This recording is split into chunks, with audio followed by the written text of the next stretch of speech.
Ici Sarah de Ciné Techno et voici ma critique de Prince of Persia: The Lost Crown pour Nintendo Switch.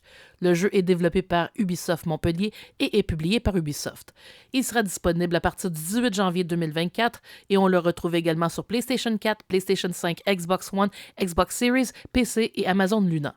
Basé sur le jeu classique Prince of Persia, créé par Jordan Mechner, The Lost Crown met en vedette le guerrier perse Sargon, qui devra sauver le roi Hessen et qui découvrira en cours de route une intrigue machiavélique dans laquelle il se trouvera plongé bien malgré lui. Dans ce jeu de type Metroidvania, fortement inspiré par les mythes et légendes iraniens, il faudra faire preuve de détermination pour passer au travers de toutes les zones de la carte pour débloquer de nouveaux pouvoirs qui permettront d'avancer toujours plus loin. Ubisoft a misé sur l'accessibilité en ajoutant 4 niveaux de difficulté, plus une option personnalisable, ainsi que des paramètres optionnels pour aider les joueurs moins expérimentés. Malgré tout, même en mode facile, le jeu peut parfois être frustrant par ses sections secrètes qui peuvent être trop bien cachées ou par des sections de plateforme qui demandent une précision chirurgicale pour passer au travers. Heureusement, les commandes sont bien ficelées et à force de réessayer certaines zones, on finit par s'améliorer. On y retrouve également bien des casse-têtes, ce qui pourrait rebooter les joueurs plus axés sur l'action. Les items principaux qui permettent d'avancer dans l'histoire sont bien utiles, mais arrivent parfois assez tard, à un point tel où on se demande si on finira par les obtenir et débloquer les zones qui les nécessitent.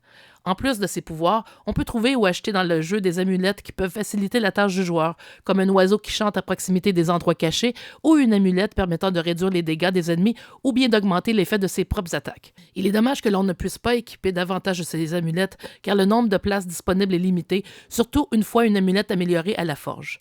La carte du monde a une belle particularité que l'on ne retrouve pas habituellement dans les Metroidvania, c'est-à-dire la possibilité d'ajouter des captures d'écran pour mieux noter les zones et trésors hors de portée.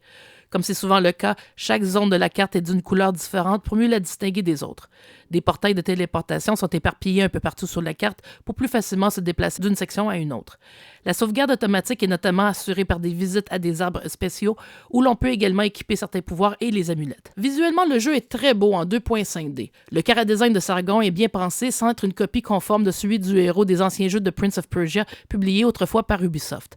Le texte à l'écran et les dialogues sont dans un français impeccable et les comédiens doublant les voix des personnages ont fait un travail véritablement professionnel. Le jeu est très stable sur Switch et on apprécie les efforts d'Ubisoft en matière d'accessibilité en donnant la possibilité d'ajouter un fond opaque ou semi-opaque aux sous-titres et même de changer la police de caractère, ce que l'on ne retrouve pas même dans les jeux de rôle les plus poussés. On a tout de même noté quelques bugs mineurs dans le jeu qu'on a décidé de le redémarrer, mais rien de majeur jusqu'à présent. En tout, Prince of Persia: The Lost Crown est un Metroidvania qui en offre pour son argent, tant pour la durée que pour les défis, qui demeurent tout de même surmontables. Jordan Mechner a par ailleurs donné son aval au titre en déclarant que c'est le jeu qu'il aurait aimé créer.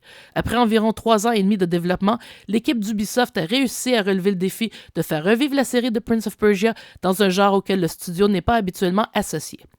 Prince of Persia: The Lost Crown pour Switch obtient la note de 8 sur 10. Merci d'avoir été à l'écoute.